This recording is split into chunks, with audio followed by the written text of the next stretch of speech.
La cavidad craneal y el canal vertebral alojan al encéfalo y a la médula espinal respectivamente. Entre los huesos que forman estas cavidades y los órganos nerviosos aparecen unas envolturas de tejido conjuntivo que se conocen con el nombre de meninges, término que deriva del griego y significa membrana. Por lo tanto, cuando en un cadáver retiramos la musculatura que cubre la cavidad craneal y luego cortamos los huesos que la forman, es posible observar una gruesa capa de tejido conectivo de color blanco y muy resistente que se encuentra firmemente adherida a la superficie interna del hueso. Esta capa es la membrana más externa, conocida comúnmente como dura madre o paquimeninge. Luego de incidir y retirar parte de esta, es posible observar una delicada lámina que cubre la superficie de los órganos nerviosos. Esta segunda capa está formada por dos hojas, la aracnoides y la pía madre, que en conjunto forman las leptomeninges. En los primeros estados del desarrollo, los primordios del sistema nervioso central están rodeados de un único revestimiento de mesénquima, la meninge primitiva. La lámina externa de esta membrana contribuye a la formación de la pared ósea. En otras palabras, forma una parte de la cápsula craneal y de la cápsula vertebral. La porción interna de esta meninge primitiva da origen a las envolturas conjuntivas del encéfalo y de la médula espinal, conocidas como meninges encefálicas y espinales. En las primeras etapas del desarrollo, la envoltura membranosa del sistema nervioso aparece dividida en dos láminas, una capa externa gruesa, llamada ectomeninge, y una capa interna delgada y blanda, conocida como endomeninge. A medida que progresa la neurulación y se diferencian los primordios de los órganos nerviosos, la ectomeninge se vuelve a dividir en dos hojas. De la hoja externa se forma el revestimiento periostal del canal vertebral y de la cavidad craneana.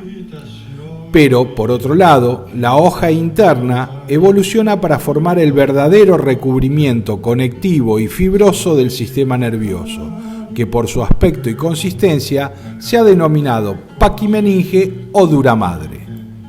De la endomeninge se desarrolla el revestimiento membranoso del sistema nervioso central, constituido por tejido conectivo de aspecto delicado y que en conjunto se conoce como leptomeninge. Sin embargo, por observación microscópica, la leptomeninge posee dos estratos histológicos: una capa externa, avascular y continua, conocida como aracnoides, y una capa profunda, visible solo por microscopía, que es la pía madre. Esta última se aplica directamente a la superficie de los órganos encefálicos y la superficie de la médula espinal.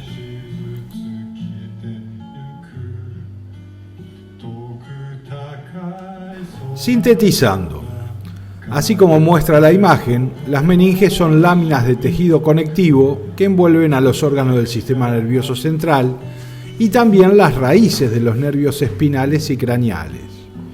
La imagen muestra una columna vertebral cortada transversalmente, es por supuesto un esquema, y en él se pueden apreciar primero la dura madre, adherida a ella en su parte profunda la aracnoides y confundida con la superficie del tejido nervioso la delgada pía madre. Como ven, entre estas capas de meninges aparecen espacios que revisten una importancia práctica, por los cuales los vamos a considerar luego en detalle. Hemos mencionado que las meninges están formadas por tejidos conectivos. Sin embargo, el espesor y la estructura química de este tejido varía en las capas cuando se las observa en una preparación histológica. Por ejemplo, en esta médula espinal seccionada se pueden observar la dura madre como una gruesa capa intensamente teñida, mientras que la aracnoides y la pía madre aparecen desprendidas de la dura madre y recubriendo directamente la superficie del tejido nervioso.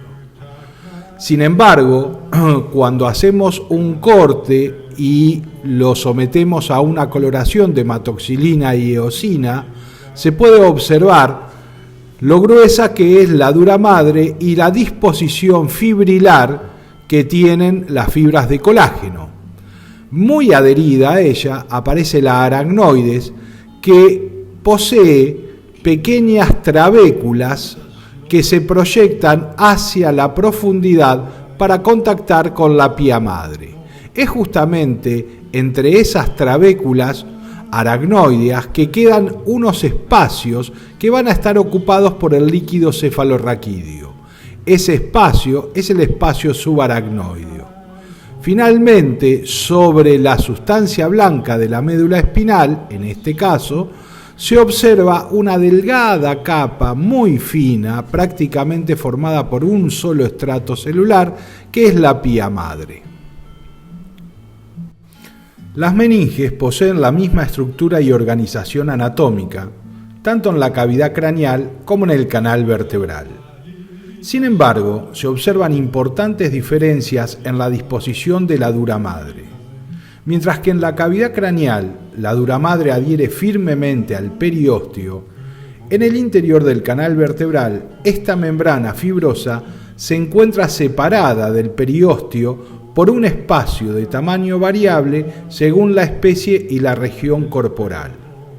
Este espacio, denominado cavidad epidural o peridural, está ocupado por un tejido adiposo de consistencia fluida y colabora en la protección de la médula espinal ante las tracciones que sufre por el movimiento de las vértebras. Como se observa en la imagen de la derecha, en la cavidad epidural y ubicados entre la dura madre y el piso del canal vertebral, aparecen dos senos venosos de disposición plexiforme que drenan la sangre de la médula espinal y de las meninges espinales. Este espacio, esta cavidad peridural o epidural, posee una importancia práctica, ya que se utiliza para realizar anestesias de los nervios espinales, sacros y caudales. En general, en el espacio lumbosacro o en el espacio sacrococcigio se puede introducir una aguja apropiada para inyectar un anestésico local y bloquear la transmisión nerviosa de los nervios correspondientes. Es importante recordar que el contenido de este espacio es grasa fluida, por lo cual la inyección es sencilla y no reviste grandes inconvenientes.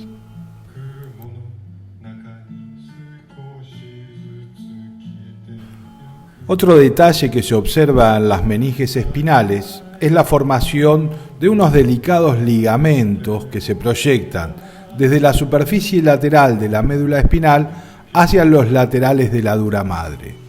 Estos ligamentos dentados o denticulares están formados por las leptomeninges y colaboran en sostener en posición la médula espinal. En realidad, el sostén principal de la médula son la emergencia de las raíces de los nervios espinales, pero en el espacio existente entre dos nervios espinales contiguos existe un ligamento dentado que refuerza esta acción.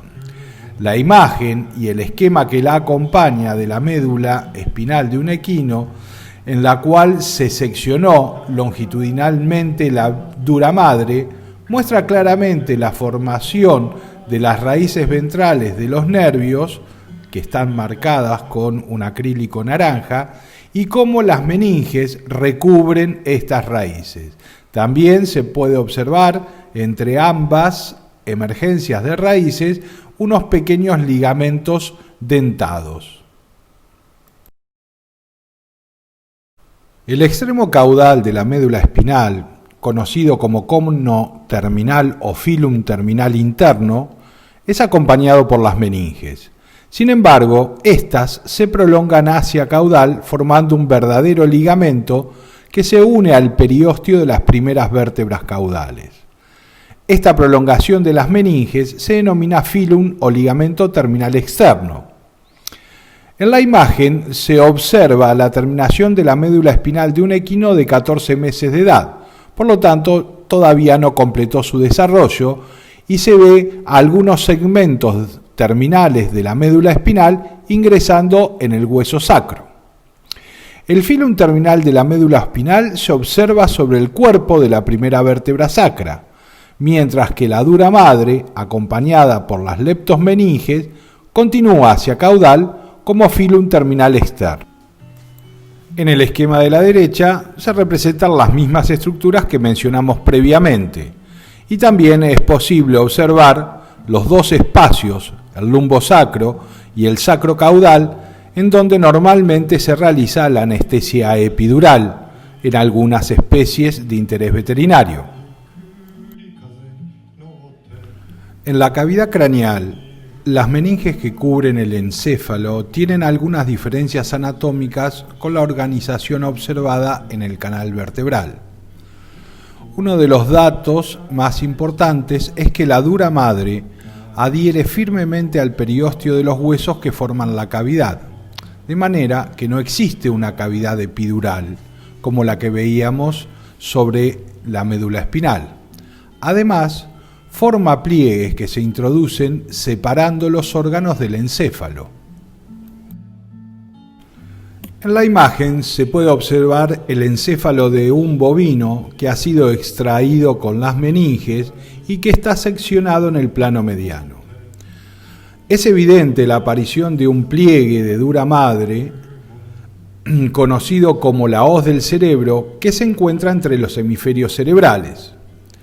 Indicado con el número 3, también se puede ver el tentorio membranoso del cerebelo, que es otro pliegue muy fuerte que se fija en el tentorio óseo y se proyecta para separar la parte occipital del cerebro del cerebelo. En el interior de cada uno de estos pliegues aparece un importante seno venoso hacia donde confluyen venas de mediano calibre que drenan la sangre del encéfalo.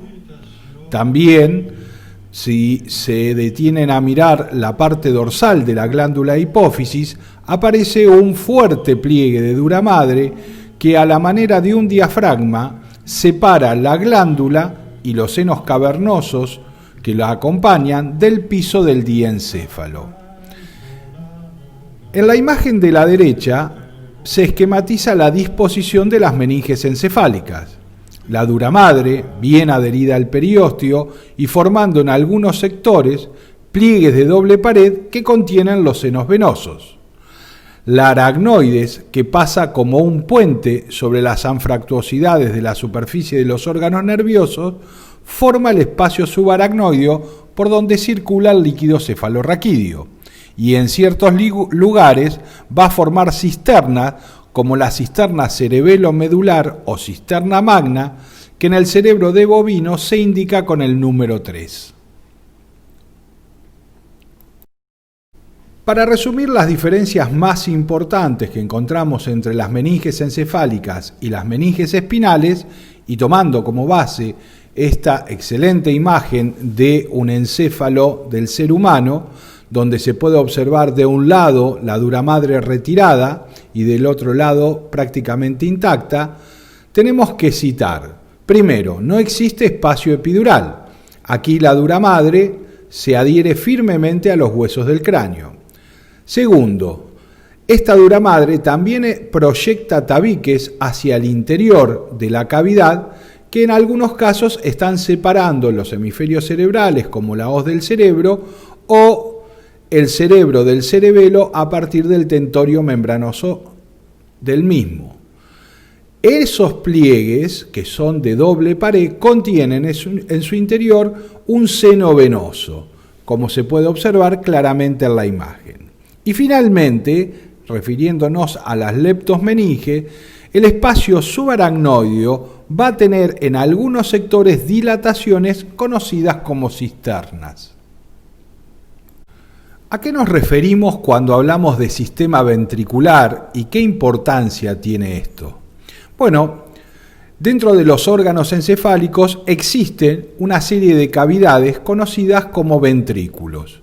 Estas no son otra cosa que el remanente de la cavidad del tubo neural y de las vesículas encefálicas del embrión. Si ustedes recuerdan, esto eran vesículas de pared muy fina que a medida que va progresando la neurulación y los órganos se diferencian, empiezan a ensanchar sus paredes y por lo tanto la cavidad de ese tubo original va disminuyendo. De manera que nosotros vamos a tener que se forma un ventrículo lateral en cada una de las vesículas telencefálicas. Estos comunican a través de forámenes interventriculares con el tercer ventrículo, que está ubicado en lo que sería la parte media del diencéfalo. A través de un acueducto que queda en el mesencéfalo, el tercer ventrículo comunica con el cuarto ventrículo, que es el que se forma entre los órganos derivados del rombencéfalo, es decir, que sería el ventrículo rombencefálico o cuarto ventrículo. Este sistema de cavidades intercomunicadas entre sí también comunica con el espacio subaracnoideo a través de unas aberturas laterales que posee el cuarto ventrículo. No nos debemos olvidar que existe también comunicado con el cuarto ventrículo un estrecho canal central de la médula espinal por donde el líquido circula muy lentamente. El esquema muestra en la parte superior un encéfalo de perro en una vista lateral y el sistema ventricular que se encuentra en su interior. Los ventrículos laterales, como se pueden observar, son cavidades irregulares en el interior del hemisferio cerebral que están ubicadas por debajo del cuerpo calloso. El tercer ventrículo, visto desde lateral, posee la forma de un aro o anillo que rodea a la adhesión talámica y posee un importante receso dirigido hacia el tallo de la glándula hipófisis. El acueducto mesencefálico es estrecho y se encuentra debajo de los colículos en el centro del tegmento del mesencéfalo. Finalmente, el cuarto ventrículo es una cavidad ubicada dorsal al puente y la médula oblongada, con el cerebelo formando la mayor parte de su techo. La cavidad de los ventrículos, el espacio subaracnoideo y el canal central de la médula espinal se encuentran ocupados por un líquido que se denomina cerebro espinal o cefalorraquídeo. La mayor parte de este líquido se produce en forma constante en unas formaciones especiales que se encuentran en el interior de los ventrículos. A estas formaciones las llamamos plexos coroides. Y plexos coroides aparecen tanto en los ventrículos laterales como en el tercer ventrículo y el cuarto ventrículo. Todos tienen una estructura semejante, como muestra la imagen. El esquema de los plexos coroides es sencilla, son ovillos de capilares fenestrados que se encuentran cubiertos por un epitelio ependimario cúbico. Estas células del epitelio se unen por un complejo de uniones estrechas, de manera que se forma una verdadera barrera que va a separar la sangre de este líquido cerebroespinal. Existen distintos mecanismos químicos involucrados en la formación de este líquido y su composición química es bastante constante. Después de haber circulado por el sistema ventricular, el líquido pasa al espacio subaracnoideo y es drenado por medio de unas vellosidades que se proyectan hacia los senos venosos intracranianos. De manera que entre la producción y el drenaje existe siempre un equilibrio que permite que la presión intracraniana se mantenga constante.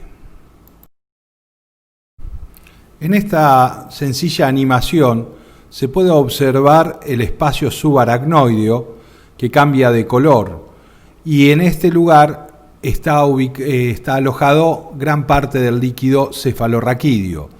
De manera de que este líquido provee una importante protección mecánica al encéfalo y funciona como un amortiguador hidrostático.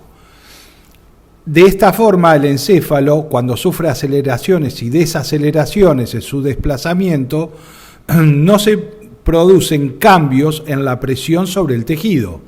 Por otro lado, dado de que está flotando prácticamente en líquido, el encéfalo reduce su peso in situ más del 70% del peso real.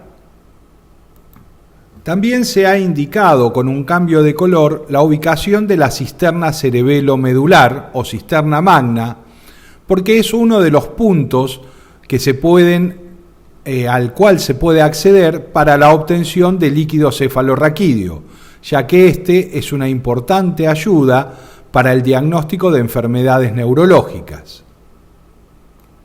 La tasa de producción del líquido es de aproximadamente 0,05 mililitros por minuto en perro y un poco menos en el gato. Esto es secretado por los plexos coroides de los ventrículos en un 60-70%. El restante líquido en realidad proviene por difusión del espacio perivascular de Virchow-Robin, que aparentemente este agregado corresponde a una difusión del líquido extracelular a través de una barrera que existe entre la pía madre y el líquido del espacio subaracnoideo. La animación nos permite ver cómo se produce a nivel de los plexos coroides el líquido. Los puntos rojos y las flechas indican el sentido de la circulación. Primero por los ventrículos laterales, van a atravesar el tercer ventrículo y el acueducto que no son visibles, y el líquido pasa al cuarto ventrículo, desde el cual parte es vehiculizado hacia el canal central de la médula espinal en muy pequeña cantidad, y la mayor parte pasa por las aberturas laterales del cuarto ventrículo al espacio subaracnoideo. Como se puede observar en la tabla, la composición química del líquido cefalorraquídeo es muy similar al del líquido extracelular, es decir, el que está en el espacio entre célula y célula. Prácticamente los electrolitos que se encuentran disueltos están en la misma proporción. La única diferencia importante es a nivel del contenido proteico. El líquido extracelular tiene aproximadamente 5 gramos por decilitro de proteínas, cuando en el líquido cefalorraquídeo prácticamente no existen proteínas. Todos estos datos son importantes a la hora de considerar como una herramienta el análisis del líquido para diferenciar algunas enfermedades de tipo neurológico. Como hemos mencionado, la producción de líquido cefalorraquídeo en los plexos coroides es constante y el drenaje, como se puede observar en la imagen, se produce en esas pequeñas vellosidades aracnoideas que son proyecciones hacia el interior de los senos venosos de la dura madre. Cualquier enfermedad que afecte o altere la circulación del líquido o el drenaje del mismo conduce a una enfermedad denominada hidrocefalia. Esta enfermedad, que literalmente significa agua en el cerebro, en la mayoría de los animales afectados posee una causa de origen congénito y presenta como signos claros la deformación de los huesos del cráneo, la permanencia de las fontanelas entre estos huesos y un variado espectro de signos neurológicos que ya van a ver en los cursos superiores.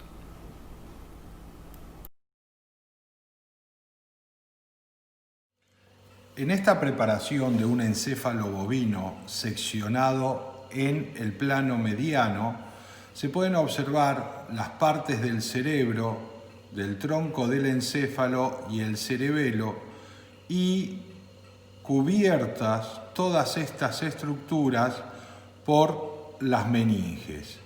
Como se puede observar, hay una meninge muy dura, fibrosa, que rodea a todo el sistema nervioso que corresponde a la dura madre.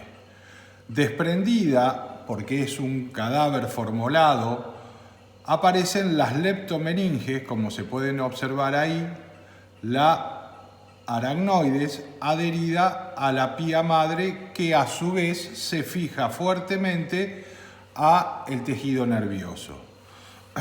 Como se puede observar, la dura madre en algunos sectores envía septos o tabiques hacia el interior, formando, por ejemplo, a este nivel, uno conocido como la hoz del cerebro, que es un septum doble o de doble pared que contiene en su interior una vena importante que en realidad es un seno venoso. Este septum se proyecta entre ambos hemisferios. También se puede observar otro mucho más fuerte que aparece aquí, que completa la separación entre la cavidad cerebral y la cavidad cerebelosa y se conoce como tentorio del cerebelo membranoso, ya que hay una parte que es el tentorio óseo del cerebelo. No es raro encontrar, sobre todo en la aracnoide, cierta coloración o pigmentación en los rumiantes. Otro elemento importante que se puede observar en la dura madre es cómo forma un verdadero diafragma que separa la glándula hipófisis del tronco del encéfalo, del hipotálamo. Si yo levanto, ustedes van a observar que aquí la aracnoides no se mete, sino que pasa como un puente sobre las irregularidades que tiene la superficie del tejido nervioso, es decir, de los órganos nerviosos. En este caso, aparece acá una cisterna, que es la cisterna conocida como cerebelo medular, porque está entre la médula oblongada y el cerebelo. También se la llama cisterna magna y es donde comúnmente se puede hacer extracción de líquido cefalorraquídeo. Si ustedes pueden observar, se observa cómo las meninges blandas también acompañan a las raíces de los nervios raquídeos. Si hacemos un acercamiento y tratamos de traccionar la dura madre, vemos cómo inmediatamente debajo aparece la aracnoides. Y si yo tracciono la aracnoides, veo esos pequeños pies que emite el aracnoides hacia la profundidad, que le dan ese aspecto de tela de araña, de donde nace su nombre, y que corresponden a pequeñas prolongaciones de la aracnoides hacia la pía madre, entre las cuales queda el espacio por donde va a circular el líquido cefalorraquídeo. Esta que tenemos acá es la médula espinal. Aquí tenemos la aracnoides formando la cisterna cerebelo medular, y si ustedes bajan van a ver esas pequeñas proyecciones conjuntivas que van desde la aracnoides hacia la pía madre.